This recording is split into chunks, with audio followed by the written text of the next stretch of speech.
First of all, I am thrilled to finally get to season 3. Not only because season 2 was that much disappointing and it had that huge cliffhanger not only for Gemily shippers, but also because this is my absolute favorite season. Season 1 and 4 will always have a special place in my heart. Spoiler alert, because Emily got her father back, something that hits home for me and will always be a storyline I was very much thankful for because of very personal reasons. But that will be a matter of the last season. So now to the actual new season 3. Again, I am not very happy with her monologue.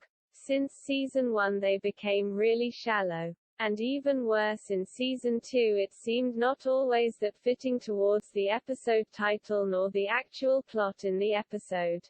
But I really loved this flash forward. Because it gave us immediately this feeling from season 1 with this whodunit plotline about Tyler's murder. Here we have the question, who shot Emily? I cannot quite recall because in Germany the show was not that much known, so we had not that big marketing around it. But I think in the States they made a big thing around this mystery and they animated the viewers to guess who shot Emily. At least I found some marketing pictures and tweets that hinted in this direction. So I think it was a smart move beginning the season with this known and very successful pattern from the first season. It gave you the impression of coming home instead of being bewildered. Because sometimes in season 2 revenge felt like a whole different show. So I was happy at the end when they came back to basics. With Emily and Daniel and the war between both Graysons and Emily and Victoria. In its core, these plotlines and of course the takedowns and parties were the things that made season 1 so intriguing. So with the big wedding event and Emily planning her revenge on the Graysons, I was hooked again. About the title Fear and her monologue. I think this would have had more impact if she talked about the fear of being exposed. Because in the second half of this season her identity becomes more and more an open secret.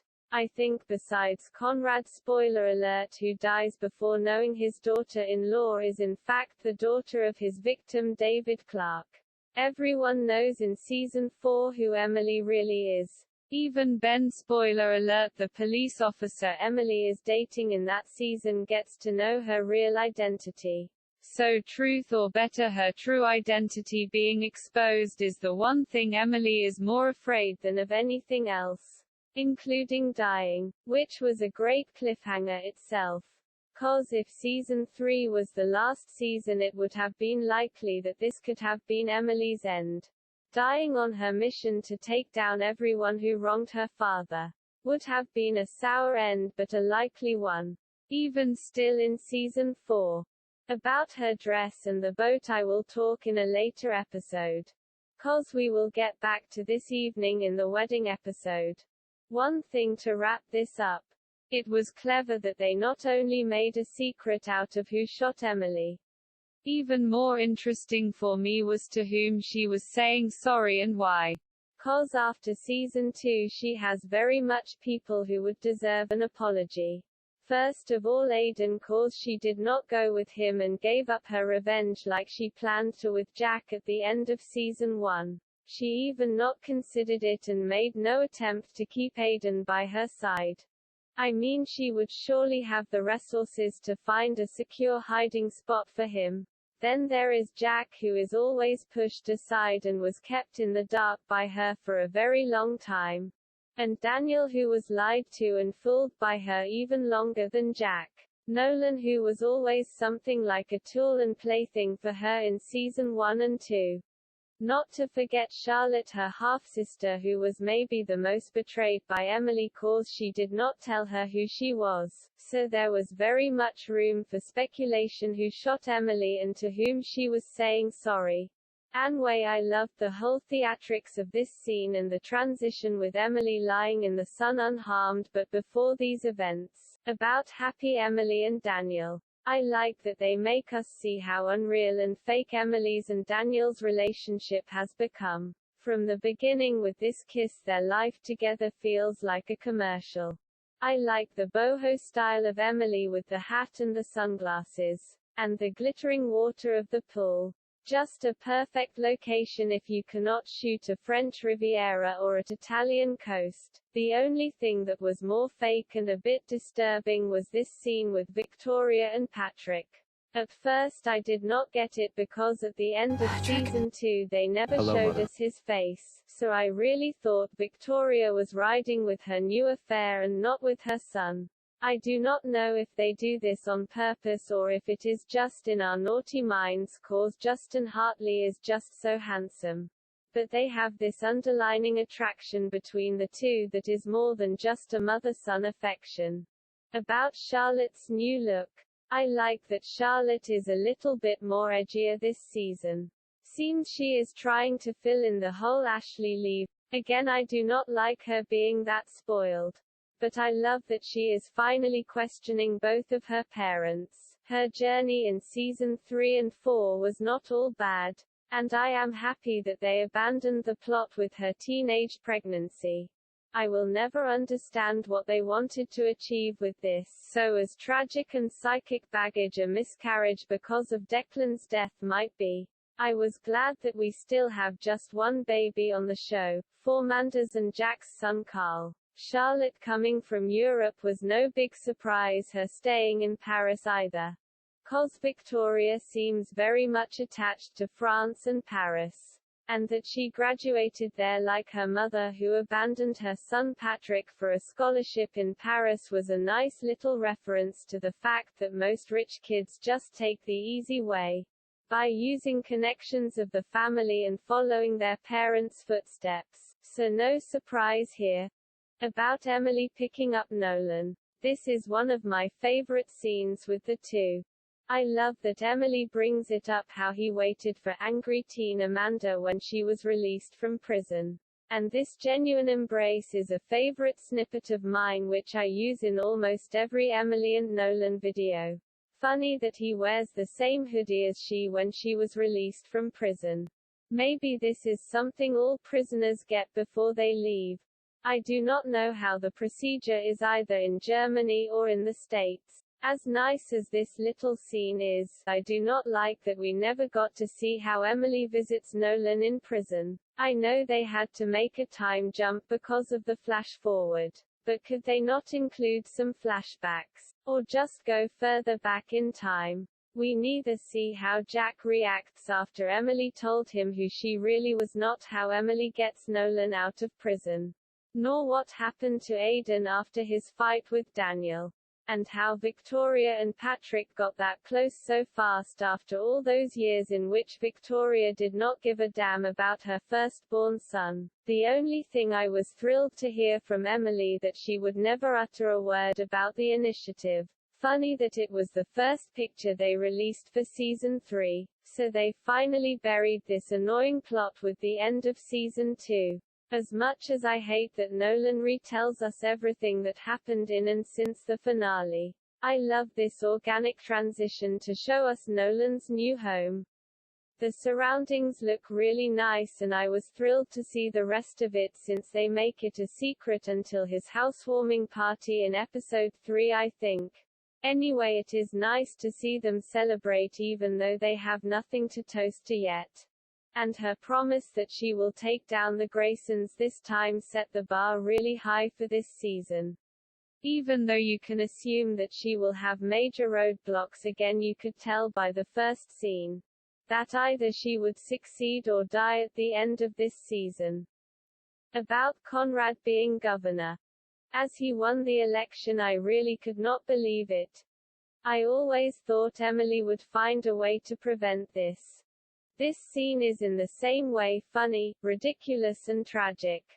Even though he is the big bad in this story, especially in this season. Conrad is always some kind of a cartoon or funny figure for me. Maybe because Henry Czerny has so much wit and plays with such an underlining fun and humor. Now that Trump has become a worldwide figure after he was elected and all the mess with this alleged stolen election. I see all those parallels between Trump and Conrad.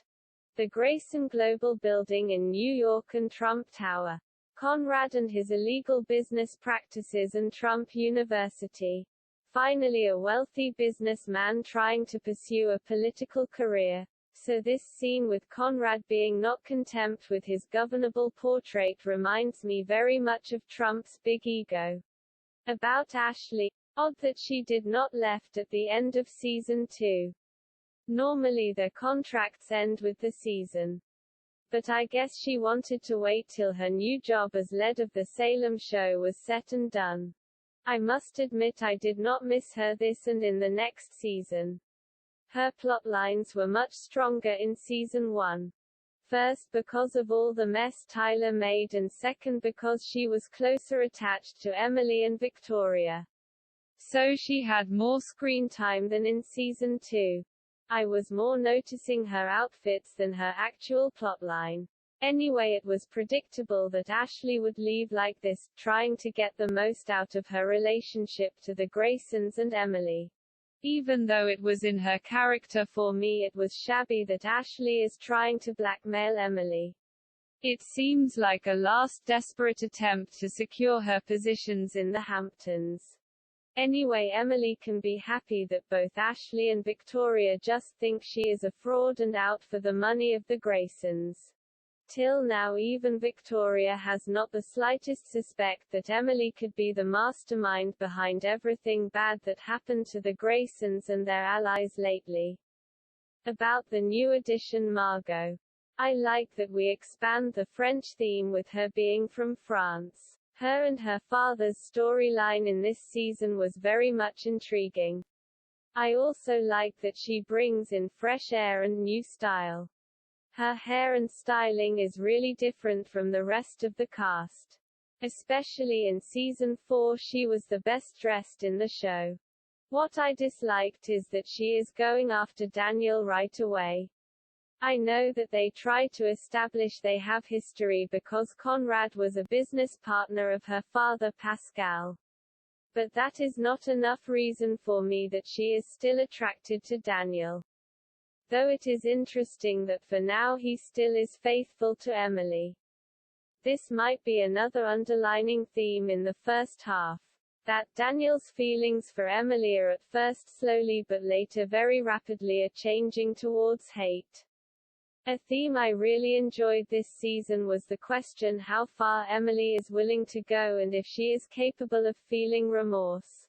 Her looking at the picture of her and Ashley from the first season seems to be a first hint that she is some kind reluctant to go through with destroying people's lives. We will talk about Jack's and Nolan's role in this matter cause they have a huge influence on Emily in this season. About Emily and Charlotte. I like this scene especially because of the light. Later at the end when Emily talks with Jack we have again this spectacular sunset. I really love the colors in the background. Though I know they use blue screen, it has a really nice effect and makes both scenes more dramatic. Even though their actual conversation is not that deep and just an elegant way to lead over to Emily's scene with Victoria. About Emily and Victoria. I cannot mention it enough, but I really enjoy how they dwell in the war between Emily and Victoria this season. Another reason why I love both this and the next season that much. Revenge really lives through the war between these two women. From the first episode on with that look Emily gave to Victoria from the beach and the flashback with that look of Victoria at little Amanda. These two women really despise each other. And I think the reason is because they are that much similar and use similar tactics to get what they want. Anyway, I love this playful scene. First, how Emily is intrigued by this new side of Victoria when she hears her play piano. And second, Victoria joking about making peace with Emily. Which of course will never happen. Especially because she is determined to save her son Daniel from marrying Emily. And of course I love to see that Emily is using the opportunity to get rid of Ashley with Victoria's help and confirm her suspicion that Victoria found her firstborn son Patrick. About Emily's and Daniel's apartment. Though I love the beach house, it was nice to have some new locations like Nolan's house and this apartment in New York, I think. Sadly, they only showed us this one in this episode. And I must admit I do not like it. The clean and sterile look seems not to fit for Emily. 'Cause it reeks being a modern loft of a banker. So I assume it reflects Daniel's style, even though the feminine look of the beach house is part of Emily's disguise. But I guess since she is most of the time in her beach house as being the center of her plotting against the Graysons, she would not have filled her home with everything she hates, cause she will live there most of the time. Which brings me to another problem of her in this season. In order to get through with her plans, she has to keep Daniel from the beach house. Another reason for the apartment in New York, I think. But marrying Daniel and planning a future together might be a problem for that. Anyway, this scene and Daniel's behavior towards Emily is really sweet. For now, even though we have the threat of Margaux, it seems as if Daniel is still head over heels for Emily. About Emily's summer dresses. I adore her style in this season. Some of my favorites outfits and dresses Emily is wearing this season. First of all, because we have more parties and events like the big wedding than in the season before. And second, because her casual style is shifting from this modern country look and sporty style in season 1 and 2 to this more boho and hippie style. I really like her summer dresses. They underline her sporty figure and show us how tall Emily actually is. And she looks very feminine, even fragile in those light dresses. I do not know, but maybe the change is due to the fact that those dresses were trending in 2013. Anyway, I liked her new look and even the pastel colors she was wearing with the blazer and the top from the beginning of this episode. About Charlotte this season. I know what I said, that she was annoying, especially when she is behaving like her mother. But this season, with her war against Patrick and later Conrad, Charlotte was almost entertaining. She was part of at least one nice plot twist with Aiden and Jack. So in the first half of this season she was less annoying than usual. And for me it is totally understandable that both Grayson children Charlotte and her brother Daniel feel threatened by this new family addition. Even more as the money had dried out due to the stunt of Nolan and Aiden at the end of season 2. Another funny storyline, how Conrad and Victoria are trying to make money to maintain their luxurious lifestyle. What I did not like is that she is stealing Emily's favorite red color twice. First with the leather jacket she wore in the scene with Emily and Conrad. And now here with Patrick trying to make him leave. What is really obvious this season is how they are using the male bodies again. All good-looking and young actors get a shower scene with towel. First Justin Hartley here, then spoiler alert Barry Sloane after he is back. And finally Daniel, who gets even a second one in season 4. Even Jack gets the chance to show of his muscles in both seasons.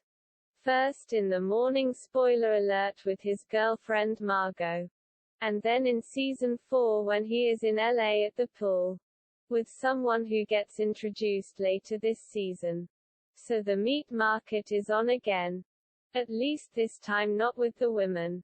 Interesting how they managed to make us believe Emily and Daniel are in a relationship without any intimate scene.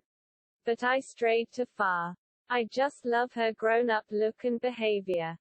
At the end of the scene she really looks frightening and a bit like a combination of Emily and Victoria. Maybe that was the intention here. To show us not only that she is Victoria's daughter but also Emily's sister. About Emily and Jack. As I said before, I was very much disappointed by this scene. First of all because they had no flashback to her confession and his reaction afterwards. So that she is lurking like a stalker at the stowaway in the scene before seems even more sad. I know his hate and disappointment is very much justified and comprehensible. But I do not like that they fight even worse than in season 2. As I said multiple times, for me it is a big riddle what they had in mind with the relationship of the two. They started so good in season 1 with that sad attraction from both sides and then the kiss. But after Formanda came back pregnant and her dying, their relationship went down very fast. And though it is good that he knows the truth, their relationship is very far from being friendly again. Maybe they thought with the triangle of Emily, Daniel and Aiden they had enough confusion. So they wanted to keep these two separated. But they got a really big roadblock here for season 4. At the beginning it really felt as if they would never have a normal relationship again. But I guess him being not resentful and full of righteous anger because of Emily's lies would have been out of character for Jack. Though it is strange that he is not the slightest amount relieved or joyful that his precious Amanda is still alive. Maybe he is disappointed because this woman resembles in no way the childhood memory he cherished all these years. And of course he is now well aware which lie Emily and Formanda made him believe and live. Formanda gave him baby Carl and is dead, so all his anger can be reserved for Emily. Her apology comes from the heart. I think besides Nolan and Aiden, of course, Jack is the only one that gets a real apology from her. On the other hand, I can totally understand Jack's reaction. It is just too fresh, he needs time to process, and his remark that she had lots of opportunities to tell him just makes that sadly clear. I must tell you a little secret. I think Jack has not only a masochistic streak but also likes to torture people, especially Emily. 'Cause I have used and watched this scene a lot for my music videos. Mostly because of the kiss. Only the second one between the two. Since that famous kiss in the night her dog Sammy died. And I think what he does here is really bad. First he creates hope cause he tells her that he would understand.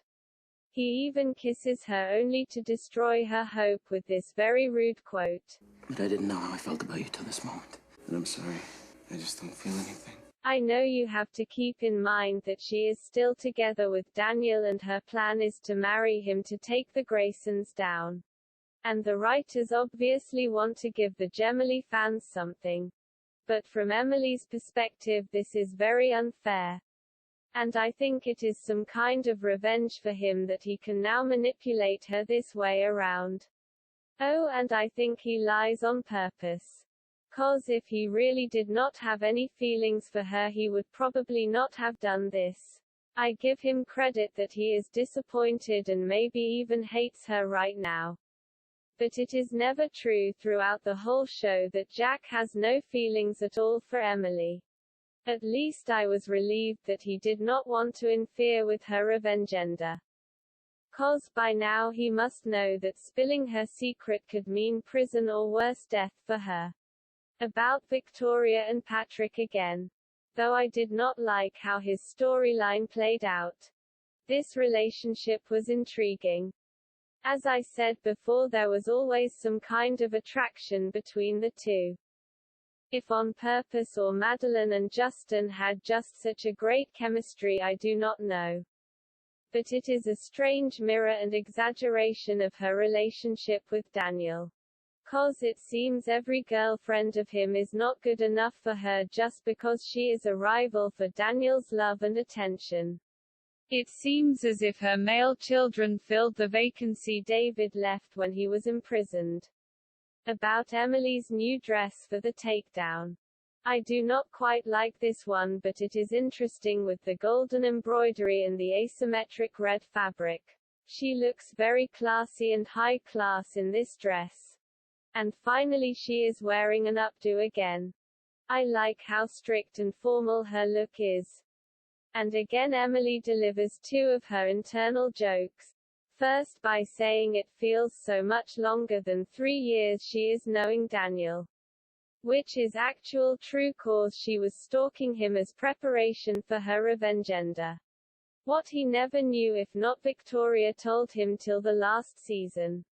And then when Margaux asked what Emily is doing for living and she tells her she makes sure people get what they deserve. That is maybe my favorite joke of her because it is true in many ways and fits perfectly for her cover as philanthropic socialite. And her choice is really great cause she looks like no other, so she really stands out like a queen. By the way, I like the style of this Memorial Day party. First of all, that all is wearing white, which matches the white tents. And the location looks a lot like a venue from Gossip Girl or the lunch party in The Princess Diaries Part 2. Really high class but also summer casual. Perfect for the Hamptons. About Nolan's stunt. I really love his playful take on helping Emily getting Conrad's medicine in without being detected. So much more fun and spectacular than her plan just to disable security. And I admire their little charade here cause Emily was surely aware of how he would come in. And her third internal joke with her little speech about all the good Conrad has done and will do in the future. About the double takedown.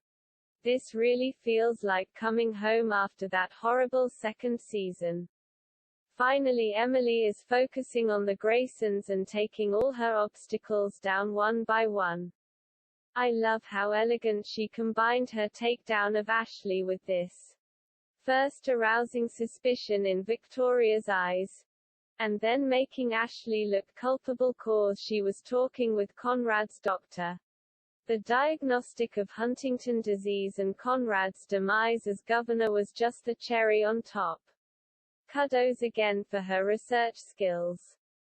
Must have been not easy to get the information that Conrad's grandfather had this rare genetic disease. I loved especially the last shot with Emily standing behind the unconscious Conrad. Sometimes she looks like a real stalker. About Emily and Victoria again. These scenes from season 3 are the most interesting to me. Cause since season 1 Emily's obsession with Victoria is just getting worse. And the same can be said about Victoria. These two women not only hate and despise each other. They also have a sick and pervert passion for making each other's life hell. I know on a rational level Emily tries to make Conrad confess by making him believe he will die soon. But there is also this underlining agenda of making Victoria feel as much pain as she can. I think that is almost within everything Emily does her first priority.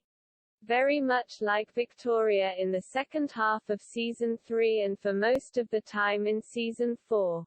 So Emily really revels in her little victory here. Cause Victoria seems to lose everything. Her son Daniel to Emily, her husband and the money to Fate and her newfound son Patrick. About Jack's ultimatum. Funny how rapid he changes his mind. First he was all understanding and now he wants to end her revengenda as soon as possible. As I said before, I like that Nolan and Jack are some kind of conscious for Emily. Cause sometimes she just needs this corrective view from outside. And it was nice to hear them talk this through. Cause some things had to be outspoken. Not only for Jack but to make things clear for the audience as well. First, I like that she draws the line with killing people. Cause there had to be a distinction between her and the Graysons. And because she is our heroine she had to be good in some way. Second, that Jack points out how high the risk are and what collateral damage she already caused since season 1. And third, that she is also risking his life and all the life of the people she cherishes by pursuing her agenda against the Graysons. I must admit I never believed his ultimatum.